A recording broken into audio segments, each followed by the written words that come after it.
atau orangnya menghayal, kan gitu. Nah, maka ini harus paham. Nah, kita akan paham tentang teori berpikir bahwa ini kebenaran secara tidak langsung. Dan ini juga teori ini itu yang dipakai oleh perkuliahan, oleh para ahli selevel profesor pun hanya sampai kepada teori berpikir 2. Nah, nanti kita akan belajar teori berpikir 3, yaitu artinya kita di atas profesor kan, karena di kuliahan itu tidak dipelajari. Nanti kita bisa buktikan lah apakah benar pernyataan saya itu atau salah. Nah, teori berpikir tingkat 2 ini adalah ketika manusia ingin mengetahui kebenaran dari fakta-fakta yang tidak bisa langsung terindra. Nah, kita akan membuat pernyataan yang 100% benar pernyataan itu, tapi objeknya tidak langsung terindra. Nah, fakta-fakta yang artinya secara tidak langsung itu adalah berarti fakta-fakta yang gaib. Kenapa sekarang kita pakai tanda petik ya? Karena selama ini kita menyebutkan gaib itu hanya sebatas apa? Misalkan ketika berbicara gaib itu hantu atau apa gaib itu, padahal gaib ini adalah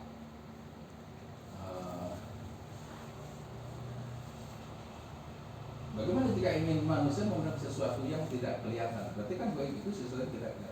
Ingin mengetahui sesuatu di balik tembok. Nah, kita kan berbicara gaib. Gaib itu apa? Gaib itu masa lampau, terus masa depan, kemudian tidak terlihat langsung. Jadi 3 ya komponennya. Tidak terlihat langsung, masa lalu, juga masa depan. Itu kan gaib. Nah, nanti kita bisa membuat sebuah pernyataan yang kebenarannya 100% dari ketiga komponen itu.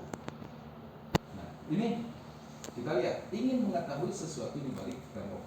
Di belakang ini kita bisa membuat sebuah pernyataan yang pasti 100% benar apabila ditanyakan ada apa di balik tembok. Nah, ingin tahu yang ada di dalam tanah. Kita ingin tahu. Nah, coba kan pada mengebor itu kan dia mengetahui secara pasti apa yang ada di dalam tanah walaupun tidak langsung. Kan itu salah satu contohnya. Kemudian ingin tahu yang ada di dalam samudera. Lautan lepas, manusia bisa mengetahuinya walaupun tidak secara langsung. Kalau sekarang ada istilahnya Google Earth ya, bisa melihat kan, oh ini tanah masih kosong gitu kan di daerah sini, itu kan karena bantuan walaupun kita tidak langsung. Ini salah satu contoh, itu kan sesuatu yang gaib karena apa ya, kita tidak melihat langsung, tapi ketika memakai alat kita bisa memastikan. Kemudian ingin tahu kandungan bumi, sama kandungan bumi mengandung apa, apakah ada batu bara, ada emas, ada apalagi kebenaran macam-macam ada di dalam bumi ya. Kemudian ingin tahu yang ada di balik langit. Setelah langit ada apa lagi? Ada apa lagi? Nah, itu kita bisa mengetahuinya secara pasti 100% benar. Kemudian ingin tahu apakah surga itu ada. Itu harus sampai 100%. Kan kita belum pernah melihat surga ya. Tapi harus 100% nih. Kita harus bisa akan mencapai kebenarannya 100% mengatakan bahwa surga itu ada. Ingin tahu Tuhan itu apa? Kan belum ada yang pernah ketemu dengan Tuhan, tapi kita bisa meyakini 100%. Ulangi lagi, kisah ini saya ulang terus karena menjadi inspirasi buat saya ketika bercerita tentang siapa? Bilal bin Rabah yang ahad belum pernah ketemu dengan Tuhan, tetapi sampai dianiaya sekeras apapun ya. Mungkin kalau peristiwa itu menimpa kita ya mungkin kita akan kembali lagi ke agama nenek moyang mungkin. Tapi kehebatan Bilal bin Rabah kenapa? Kebenaran sudah 100%, akalnya sudah terkunci bahwa Tuhan itu cuma bisa. Dia mengatakan ahad. Nah, berbeda dengan umat Islam selama ini, kebanyakan banyak yang hanya diiming-iming ini.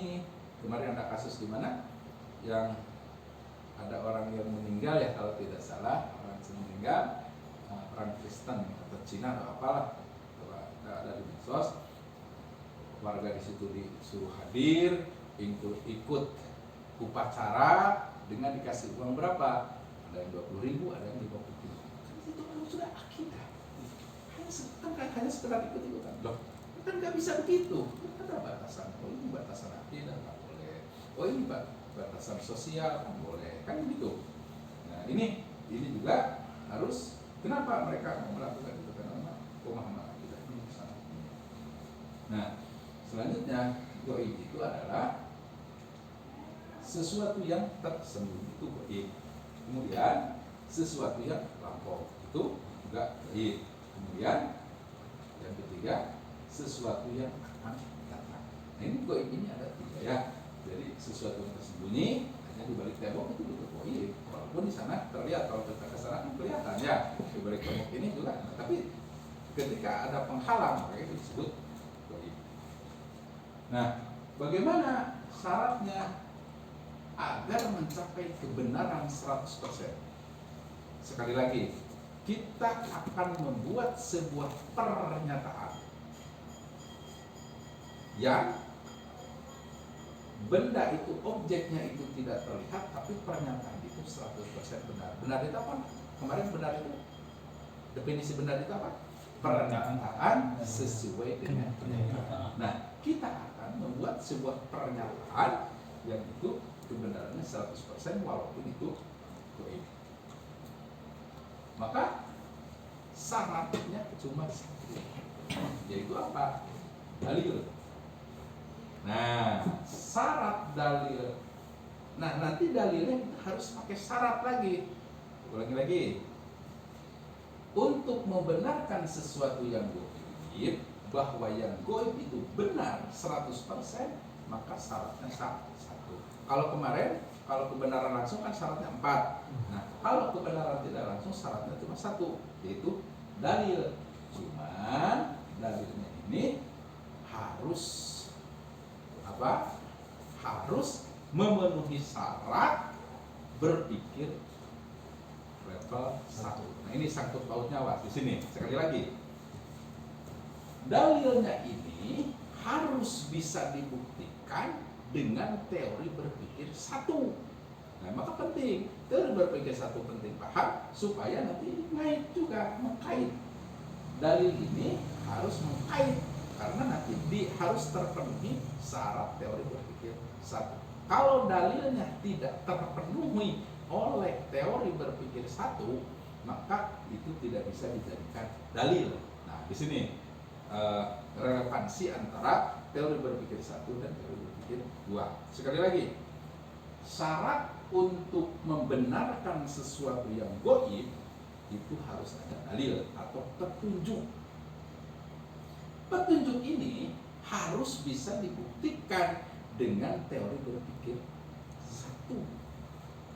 Jadi kita tidak bisa membuat sebuah dalil, membuat sebuah petunjuk, tapi tidak bisa dibuktikan oleh teori berpikir 1. Nah, ini pemahaman ini akan lebih terpatri lagi nanti ketika kita mengikuti materi-materi ini selanjutnya, karena nanti akan mengkait lagi ketika sudah materi ke 8, ke 9, kita akan kembali lagi, akan menarik lagi ke materi. Makanya materi ini harus full dipahami karena nanti saling mengkait. Nah, penilaian dalil ini maka yang namanya dalil ini maka akan melahirkan 3 kemungkinan.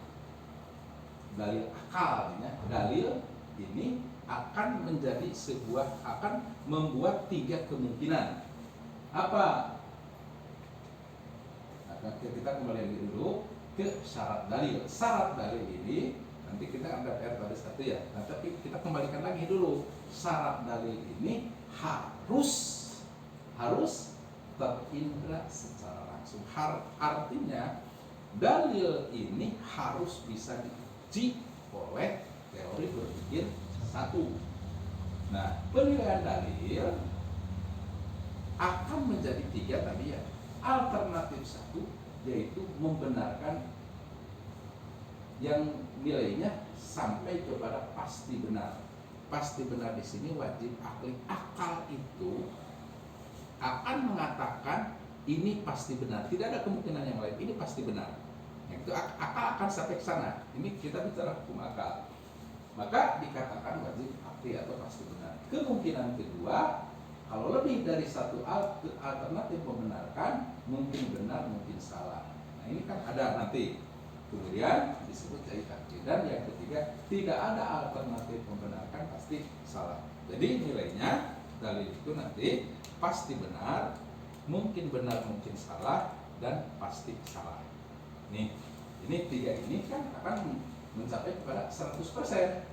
Pasti benar 100% benar, pasti salah 100% salah. Nah, ini yang dari kaki mungkin benar mungkin salah. Nah, ini nanti kita akan bisa korek ini sampai ini menjadi hilang. Hanya tinggal 2.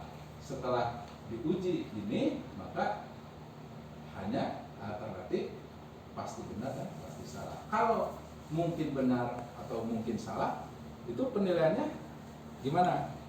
Kan tidak mencapai 100%. Yang kita cari itu akan 100%, pasti benar dan pasti salah. Nah, selanjutnya contoh, memikirkan sesuatu yang ada di balik tembok, yaitu sesuatu yang tersembunyi. Bisa nggak kita memikirkan di balik tembok ini ada apa?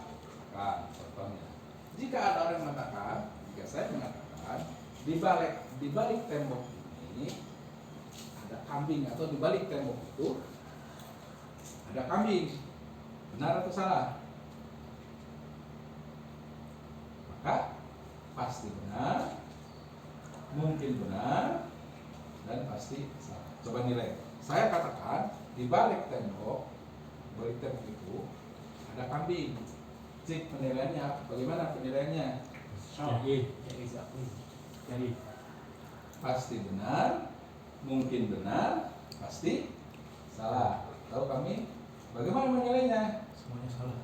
Semuanya tidak berpikir. Kenapa? Nah, awas.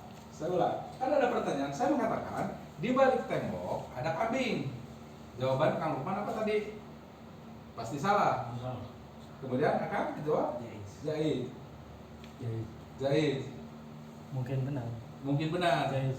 Nah, ternyata jawaban semuanya tidak berpikir. Kenapa tidak berpikir? Dalil. Halo? Kenapa saya katakan Anda tidak berpikir? Kenapa? Karena tidak ada dalil. Kan nggak bisa mikir, kan nggak ada dalil. Tiba-tiba saya mengatakan di balik tembok ada kambing. Terus saya tanya, pasti benar, mungkin benar, pasti salah. Ketika Anda berpikir, sebenarnya Anda tidak berpikir. Karena apa? Kan tidak ada dalil. Kehartas nggak? Maksudnya kehartas nggak? Oke. Nah ini supaya lebih meresap lagi. Ada orang kehilangan motor, datang ke dukun.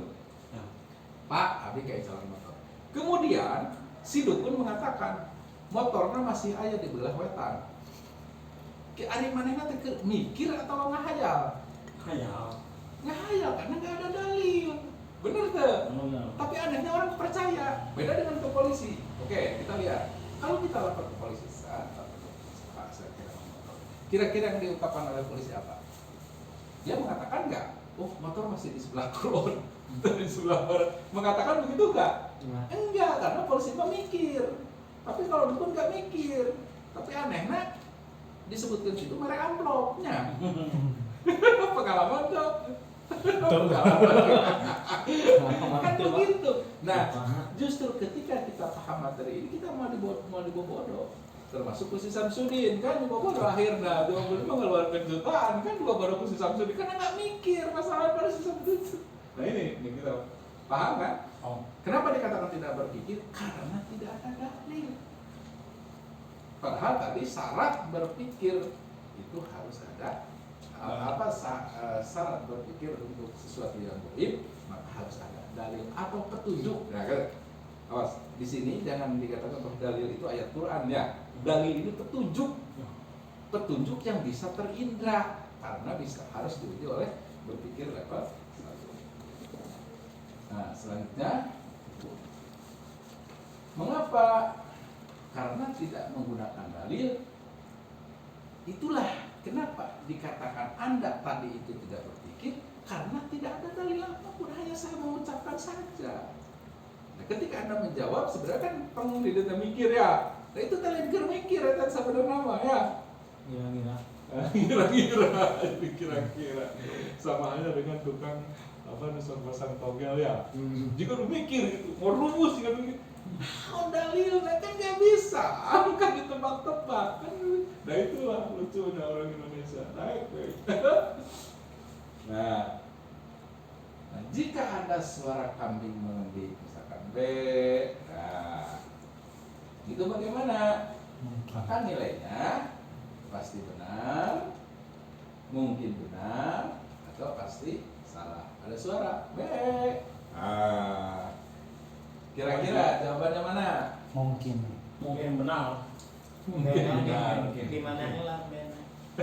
Bisa di HP, Bisa B. Nah, putra me. nah itu kan? Karena pasti benar. Ya, belum tentu. Karena suara kambing itu bisa saja. Bagaimana menilainya? Mungkin benar. Sebab naon? Suaranya kan harus diuji. Makanya kita nanti uji suaranya. Kenapa jahit? Ya karena kita belum uji suara yang berbunyi B.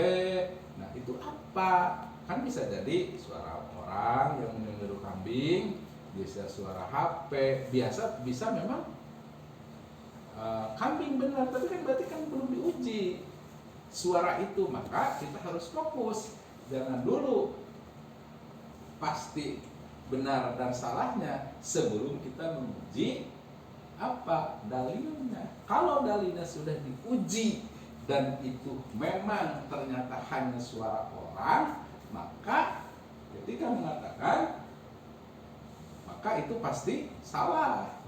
Suara kambing tadi yang B gitu kan, ketika diuji suara itu ketemu sumbernya, kemudian sumbernya ditemukan, oh ternyata ada orang yang menyuarakan suara kambing, maka apa? Mungkin benar. Pasti Salah. salah.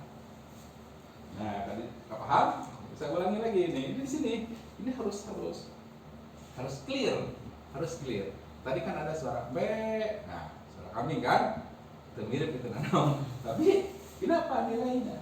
Mungkin benar. Kenapa mungkin benar? Karena kita belum uji suara kambing itu. Maka fokusnya harus diuji dulu suara kambingnya. Kalau kita kembali ke kasus dukun memberitahukan motornya ada di belah wetan, diuji dulu. Cik harimang dukun, apa di wetan teh gimana? Harus bisa dibuktikan. Oh ternyata misalkan dia punya Google bisa kabur ketika oh berarti kan benar. Nah itulah. Tapi kalau nggak bisa membuktikan hanya hayal-hayal ya itu pasti salah. Gitu. Nah, kemudian contoh berikutnya, memikirkan sesuatu yang lampau. Jika ada orang yang mengatakan bahwa tadi malam ada mobil yang lewat, ya, tadi malam ada mobil yang lewat, maka nilainya pasti benar, mungkin benar, atau pasti salah. Coba, saya mengatakan tadi malam ada mobil yang lewat, maka jawabannya apa? Tidak berpikir karena tidak ada dalil. Nah, jawabannya apa? Semuanya tidak berpikir. Kan tadi menyatakan berarti mobil ada mobil yang lewat. Sudah berpikir, kan nggak ada. Nah, kita buktikan dengan sesuatu yang pakai. Nah, ini karena tidak menggunakan dalil. Bagaimana jika ada dalilnya? Ini dalil nih. Ini ada telapak bannya. Nah, ini telapak ban. Ketika ada dalil ini di depan rumah kita, kemudian pagi tadi misalkan pagi-pagi kita melihat ada ini ya di jalan. Kemudian saya membuat pernyataan, tadi malam ada mobil yang lewat. Nah, kita uji ya. Pasti benar. coba buat pernyataan yang 100% benar ketika di depan rumah ada telapak semacam ini, ada telapak ban. Buatlah pernyataan yang 100% benar dari dalil. Kan dalilnya ayat. Ayat, sekali lagi kita harus bermain ininya. Begitu keluar rumah, di depan rumah, di jalan itu ada ini. Nah, buatlah pernyataan yang 100% benar. Yang pertama, mengatakan ada mobil yang lewat. Benar atau salah? Benar. Jais. Benar. Mungkin jais. Si roda apa? Si mas sepeda. Sepeda Belum tentu mobil yang lewat, karena bisa saja ada gerobak yang lewat. Benar tuh? Ayo tuh gerobak memakai ban mobil. Ya. Berarti kan Oh, pernyataan ini Variasi. belum 100% belum pasti benar, karena mungkin saja ada gerobak yang lewat. Kemungkinan selanjutnya ban saja yang lewat, ayo ban ngegorolong. Bisa? Bisa jadi lah, ayo ban ngegorolong. Kemudian sandal ban yang lewat, ayo sendal tina ban. Wah, ini namanya baheula mah ya sendal tina ban. Lewat kan, lewat bukan. Oke, kemudian di stempel ban, stempel di jalan, mungkin ini. Nah, digambari telapak ban, dilukis di jalan itu digambar, di depan rumah itu gambar telapak ban. Nah, ini kan kemungkinan ya. Ketika kita melihat fakta ini telapak ini, kemungkinan mobil yang lewat, gerobak yang lewat, ban saja yang lewat, sandal ban yang lewat, stempel ban, di stempel ban atau digambari telapak ban. Coba bikin sebuah pernyataan yang 100% benar, pasti benar. Dengan dalil ini, dengan bukti ini, ada pernyataan yang pasti benar dan itu akan diterima oleh akal siapa. Oh, kamu mau pilih mana? Mobil yang lewat, gerobak yang lewat, ban saja yang lewat, sandal ban yang lewat, di stempel ban, digambari ban, atau pernyataan apa yang menjadi benar 100%. Sekali lagi, benar itu adalah pernyataan sesuai dengan kenyataan. Itu benar. Maka ketika ada dalil ini, ada petunjuk ini, buatlah pernyataan yang pasti benar. Sadar Kang Lukman? Biasa. Milih atau ya?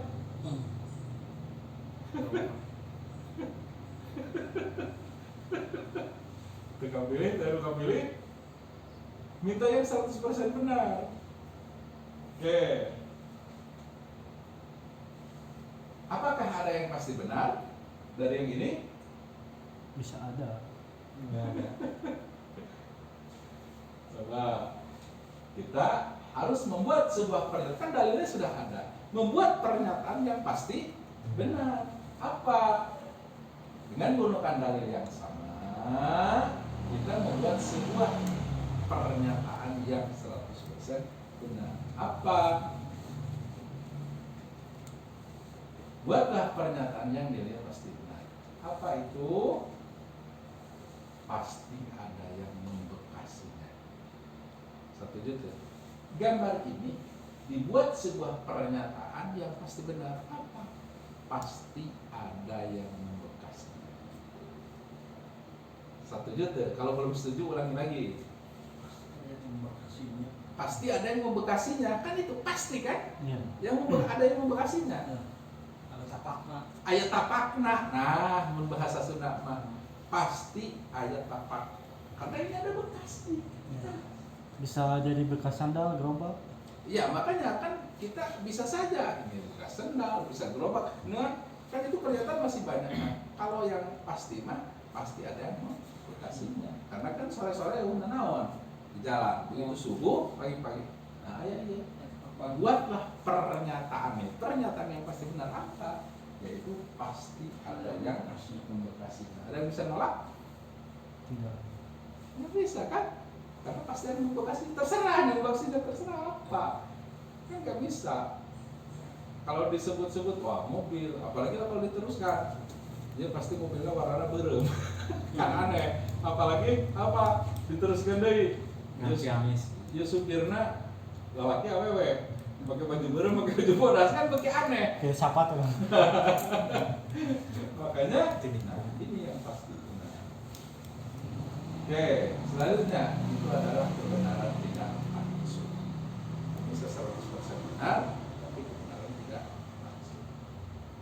Apakah masih ada kebenaran yang ingin diketahui oleh manusia? Nah, ini kan akan kita lanjut ya. Tadi seperti yang sederhana, seperti bercanda, tapi kita akan tarik ini kepada sesuatu. Sekali lagi, teori berpikir dua ini akan menentukan kebenaran 100% sesuatu yang goib. 100% sama benarnya seperti teori berpikir satu, bahwa ini adalah printer. Padahal objeknya tidak terindra secara langsung. Contoh tentang paham demokrasi. Paham demokrasi, apa yang ingin diketahui tentang demokrasi? Nah, ketika kita berbicara demokrasi, apa yang ingin diketahui manusia tentang demokrasi, maka ini akan menentukan teori berpikir satu atau berpikir dua. Kalau berpikir dua dan berpikir tiga, berpikir tiga. Kalau pertanyaannya ini tentang demokrasi ini sangat tergantung dengan pertanyaannya. Kalau pertanyaannya demokrasi itu apa, maka itu teori berpikir berapa? Demokrasi itu apa? Teori berpikir dua. Kenapa? Karena jawabannya tanyakan kepada penggagas demokrasi. Penggagas demokrasi itu siapa?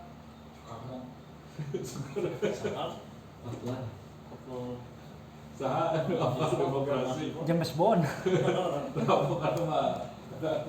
Nah, demokrasi itu adalah kedaulatan di tangan rakyat. Benar tak? Ya. Ya kan? Benar, menurut siapa? Menurut penggagas. Cek penggagas. Nah, demokrasi itu adalah kedaulatan di tangan rakyat. Hukum di atas hukum, manusia pembuat hukum, atau lebih ini lagi apa? Sebenarnya lebih kepada itulah. Manusia, kekuasaan ada di tangan rakyat, artinya hukum di tangan manusia. Nah, jawaban itu benar atau salahnya. Ketika ditanya demokrasi itu apa? Demokrasi itu apa? Ternyata jawabannya demokrasi itu kedaulatan ada di tangan rakyat. Jawaban itu benar atau salah? Benar. Jika dalilnya yaitu sesuai dengan penggagas paham demokrasi, maka itu benar. Kata orang apanya? Demokrasi tema anakku maha bentuknya. Tapi bisa dikatakan lamun orang ke ujian di sekolah ada pertanyaan, demokrasi itu apa? Dan jawaban kita itu adalah demokrasi itu kedaulatan ada di tangan rakyat. Karena menurut penggagasnya itu, maka si dosen akan memberikan nilai benar. Laras tuh? Oke, paham. Nah, selanjutnya, maka jawaban itu dapat dianggap benar. Mulai rada biasa membedakan kebenaran teori berpikir satu, teori berpikir dua. Oke. Selanjutnya, ini adalah kebenaran tingkat dua. Karena kebenaran tidak langsung, tapi pasti benar. Pemiuran di sekolah SMA diberikan pertanyaan itu oleh guru, jawabannya itu pasti nilainya 100, berarti benar. Terus, oke. Nah, demokrasi, nah beda. Bagaimana jika pertanyaannya itu berbeda? Berbeda bagaimana? Kita rubah. Demokrasi itu benar atau salah? Kalau tadi mah apa? Demokrasi itu apa? Maka jawabannya demokrasi adalah kedaulatan di tangan rakyat.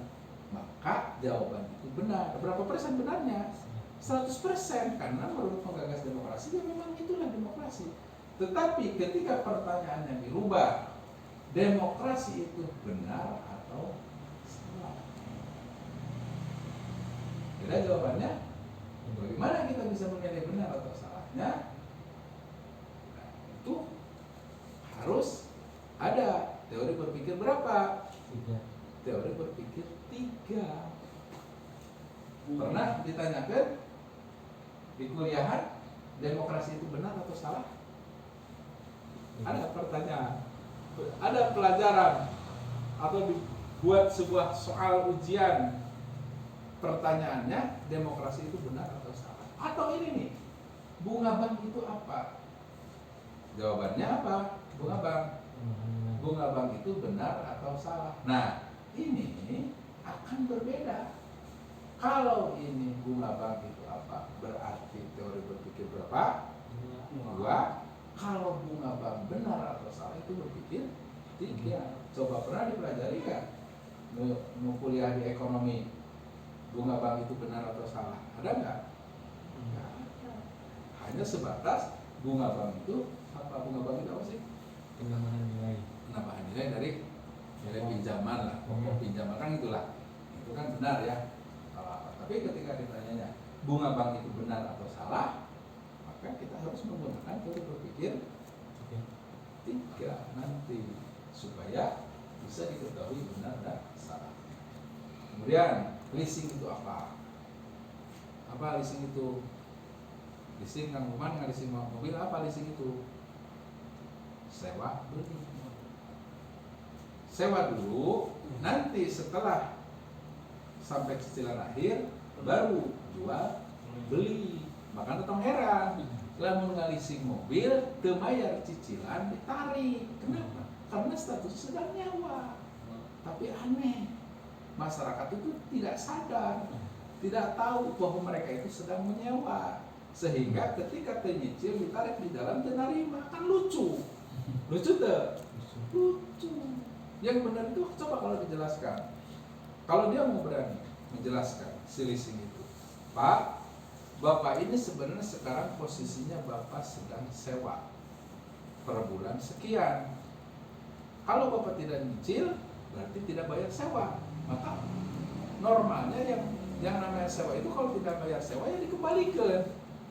Nah, kata leasing nanti kalau Bapak sampai cicilan 36 paling 3 tahun, baru di situ jual beli. Cicilan itu makanya baru dikasihkan BPKB. Makanya leasing itu sewa beli. Kan anehnya masyarakat itu tidak tahu. Ngerasa muli gue. Nah, dia akan lupa. Wah, gaya beli mobil. Atau ya apa gitu? Nah, itu masalahnya. Oke, itu contoh. Kemudian leasing itu benar atau salah? Maka kita harus apa? Harus uji. Harus uji tentang benar dan salahnya sebuah leasing. Nah, itu harus pakai teori berpikir berapa? Pikir 3. Selanjutnya, asuransi itu apa? Ayo apa asuransi naon? Asuransi Jaminan. nah, jaminan lah atau pengawangan gitu kan. Nah, ketika ditanyanya berubah, asuransi itu benar atau salah? Pernah dipelajari nggak? Nggak pernah. Nah, kalau mah asuransi konvensional, asuransi syariah kan hanya dibatas itu. Apa itu asuransi konvensional? Apa itu asuransi syariah? Kan selama ini hanya sebatas itu. Tidak pernah dipelajari asuransi itu benar atau salah. Padahal manusia itu harus berpikir untuk mencari sebuah kebenaran. Karena kita harus berada di rel yang benar. Setiap tingkah laku kita, setiap aktivitas kita, pastikan kita berada di posisi yang benar. Harus dipastikan. Jadi bukan hanya sebatas kita tahu apa itu asuransi, tapi harus sampai kepada tahap benar atau salah.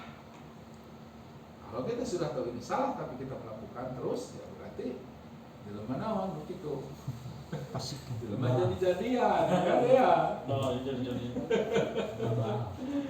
Oke, selanjutnya gadai itu apa? Nah ini dari Tasik mulai marak gadai di mana-mana. Ya Allah, ya Allah.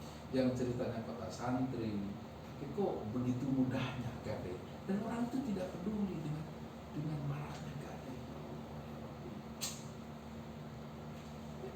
Coba kalau gadai itu apa? Jaminan atas hutang piutang, kan biasanya itulah gadai itu.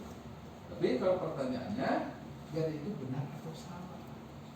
Kenapa muncul gadai tidak ada reaksi apa-apa dari masyarakat? Masyarakat tidak tahu selama ini gadai itu benar atau salah. Tahunya gadai itu apa? Kan hanya sebatas itu, tapi tidak sampai kepada benar atau salah. Nah, harus hati-hati, marak sok gadai di mana-mana. Ya Allah. Kemudian MLM itu apa? Orang banyak tahu. MLM itu ya, bisnis jaringan lah. Biasa sok dibatasi ke kanan berapa, ke bawah berapa, itu pasti ada batasan. Multi level. Multi level tuh. Tapi ketika dikatakan multi level itu benar atau salah, belum pernah dibahas, kan belum. Nah, bagaimana cara mengetahuinya? Dan kemana-mana tetap harus sama. Pendek kalau berpikir kayak singkat nanti kita hanya setengah jam ya. Coba didiskusikan karena masih ada waktu tentang teori berpikir dua ini. Yang satu, yang dua, nanti kita akan masuk ke yang tiga. Kalau yang tiga itu apa? Menjawab, menilai sebuah pemikiran manusia, sebuah gagasan bisa dinilai benar atau salah. Nah, kalau dua itu sekali lagi, supaya kita dikatakan menjadi orang yang berpikir ketika ada sesuatu pernyataan yang goib, itu wajib harus pakai dalil, dan dalil itu harus bisa diuji pakai teori berpikir satu. Nah, itu ya, ini yang harus karena masyarakat tuh banyak yang ya kasihan lah, banyak yang tidak berpikir sebenarnya dengan apa, dengan kalau boleh dukung, kalau boleh orang pintar, kalau boleh para Kulukun, iya, nah itu kan kenapa ya, karena